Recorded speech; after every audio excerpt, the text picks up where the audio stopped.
Bonjour à tous, bienvenue sur Mathessa, ma chaîne de maths pour dédramatiser. Au programme aujourd'hui, une vidéo d'exercice très importante pour les élèves de terminale spécialité qui préparent le bac par exemple, volume d'une pyramide. Pour ne rien manquer des publications quotidiennes, je vous invite à vous abonner à Mathessa, c'est rapide, facile et gratuit. Je vous rappelle également que vous avez sur www.mathessa.fr tous les documents support pour une année scolaire sereine et réussie. Nous sommes donc aujourd'hui dans le chapitre de terminale spécialité qui traite d'orthogonalité dans l'espace. Je vous insère comme d'habitude le lien vers la playlist du chapitre afin que vous puissiez vérifier vos acquis et vos connaissances. Êtes-vous par exemple au clair sur la notion d'équation cartésienne de plan? Savez-vous déterminer l'intersection entre une droite de l'espace et un plan de l'espace? On a donc ici pour commencer un travail sur les coordonnées. C'est la raison pour laquelle l'espace est ici muni d'un rond, un repère orthonormal direct que j'ai appelé OIJK. Et pour rappel, qu'est-ce que c'est le volume d'une pyramide? Eh bien, c'est l'aire de la base fois la hauteur divisé par 3.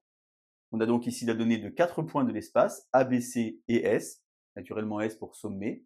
Vous avez sur la partie droite ici la représentation de la situation. L'objectif pour vous est donc de mettre la vidéo en pause pour trouver le volume de la pyramide qui s'appelle SABC. C'est maintenant à vous de jouer. Comme d'habitude, un brouillon, un crayon, et c'est parti. Alors j'ai ici, bien entendu, détaillé toutes les questions. Vous pourriez avoir un problème comme ceci pour le baccalauréat. Je vous insère le lien vers la vidéo si vous voulez vous entraîner avec un autre exemple. On a donc ici d'abord à calculer les coordonnées des vecteurs AB et AC, extrémité moins origine. On a donc ici 2 moins 1 moins 2 et 1 moins 3. Pour AB et pour AC, 3 moins 1, 2 moins 2 et 4 moins 3. On peut déjà dire évidemment que les vecteurs AB et AC ne sont pas collinéaires, en raison ici du petit zéro. Ça veut donc dire que les points A, B, C définissent un plan de l'espace. Il faut donc montrer maintenant que AB et AC sont orthogonaux. On va donc évaluer le produit scalaire AB scalaire AC. Ça fait donc 1 fois 2, plus 0 fois moins 1, plus moins 2 fois 1, et naturellement, je trouve 0. Pourquoi montrer que AB et AC sont orthogonaux? Car finalement, ici, je vais avoir un petit angle droit, et pour calculer l'aire de la base, eh bien, ce sera AB fois AC, en longueur, divisé par 2. On me donne ici un vecteur n, et on me demande de montrer alors que n est orthogonal à ABC. Je suis certain, je l'ai dit tout à l'heure, que ABC était bien un plan.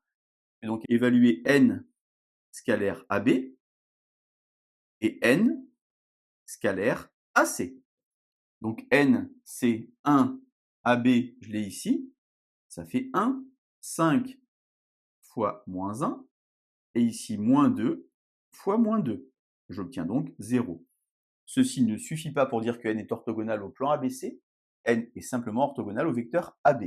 Je dois recommencer ici avec AC, j'ai donc 1 fois 2, plus 5 fois 0, plus moins 2 fois 1, 0.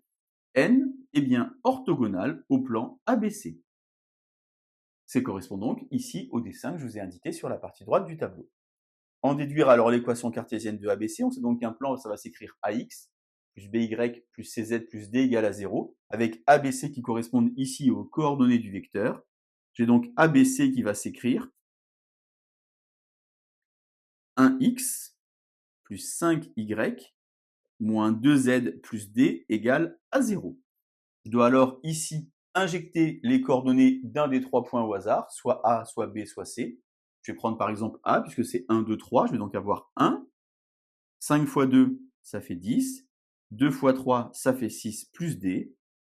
J'obtiens alors ici D égale 10 et 1, 11. 11 moins 6, ça fait donc 5. D égale moins 5. Et le plan ABC va donc s'écrire très simplement x plus 5y moins 2z moins 5 égale à 0. Je m'arrête un instant, j'aimerais bien savoir si oui ou non j'ai la bonne réponse. Eh bien, je vais prendre un autre point, par exemple B, 2, 1, 1, et regarder si ça marche. 2, 2 plus 5 fois 1, ça fait 5, 5 et 2, ça fait 7. Si je mets 1 ici, ça fait moins 2. 7 moins 7, 0. C'est plutôt une bonne nouvelle, je pense que j'ai la bonne réponse. Calculer maintenant AB et AC, finalement, ce sont les longueurs. Donc, ça veut dire finalement qu'il faut calculer les normes des vecteurs avec la formule que l'on connaît. Donc, on a AB, c'est 1 moins 1 moins 2. Donc, on va avoir norme, ça fait 1 au carré, 1 plus moins 1 au carré, 1, plus moins 2 au carré, 4. AB, ça fait donc racine de 6. Et pour AC, on recommence. 2 au carré, 4, plus 0, plus 1, racine de 5. J'ai donc bien avancé. Maintenant, j'ai trouvé la longueur de AC, la longueur de AB, j'ai un triangle rectangle. Et maintenant, il faut que je travaille ce point H. Alors, pour calculer ici la hauteur de ma pyramide, j'ai deux options. Soit j'utilise directement la formule de la distance que j'ai vue dans le cours, soit je vais chercher l'équation paramétrique de la droite SH et ensuite chercher l'intersection. Alors, l'équation de la droite, c'est assez facile puisqu'ici, on a un point et donc S, 5, 10, moins 5. Et on a également un vecteur directeur pour cette droite. Et en regard du dessin, eh bien, n normal au plan est donc directeur à la droite SH. N, c'est 1, 5, moins 2. Et donc ici, plus t, 1, 5, moins 2. Et finalement, le point H que je cherche, eh bien, c'est l'intersection de la droite et du plan. Je vais donc ici avoir 5 plus t, 10 plus 5t, moins 5, moins 2t. Et ici, le plan que j'avais tout à l'heure, x plus 5y moins 2z moins 5 égale à 0. Intersection, ça rime avec accolade, je le dis souvent, quand je cherche les coordonnées d'un point d'intersection, il faut résoudre un système. En conservant ici toutes les lignes, donc il faut tenter d'aller assez vite pour s'en sortir, et en injectant ici, donc j'ai 5 plus t,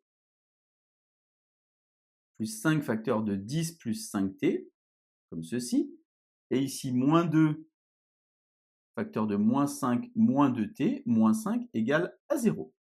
Je réécris ainsi 5 plus t, ici 10 plus 5t, et ici moins 5 moins 2t. Combien est-ce que j'ai de t? Ici j'en ai 25 et 1, ça fait 26, et ici j'en ai 4, ça fait donc 30t. Et les nombres, j'ai ici 50, 55, 55 moins 5, ça fait donc ici toujours 50, et ici j'ai donc 10, ça fait donc 60. J'ai donc ici moins 60. Finalement, j'obtiens t égale à moins 2, et je vais donc pouvoir remplacer ici. Le point H a pour coordonnée 3. Lorsque je mets moins 2, 0. Et lorsque je mets moins 2 ici, moins 5 plus 4, moins 1. J'ai donc trouvé les coordonnées de H, et donc l'intersection de la droite et du plan. Maintenant, je vais calculer ici le vecteur HS, correspond finalement ici à ceci. Alors, j'ai mon H ici, j'ai mon S ici. Ça fait donc 5 moins 3, 2. 10 moins 0, 10. Moins 5 moins 1, moins 4. Et maintenant, pour calculer le volume de ma pyramide, c'est donc base fois hauteur divisé par 3. Alors la base, j'ai ici les vecteurs de base. C'est donc racine de 6 fois racine de 5. Divisé par 3, divisé par 2, c'est donc divisé par 6. Et ici, je dois trouver la norme du vecteur HS. Donc la norme du vecteur HS, qu'est-ce que c'est? Eh bien, c'est ceci au carré, 4, plus 100, plus 16. En d'autres termes, racine de 120. Et lorsque je fais racine de 6 fois racine de 5 fois racine de 120 divisé par 6, je vous insère sur le haut de l'image le résultat. J'obtiens un volume qui vaut simplement 10. Et j'ai ainsi trouvé le volume d'une pyramide. Voilà donc comment faire, tout est détaillé. C'est maintenant à vous de jouer, je vous laisse vous entraîner. Je vous souhaite une bonne journée et je vous dis à bientôt sur Mathessin.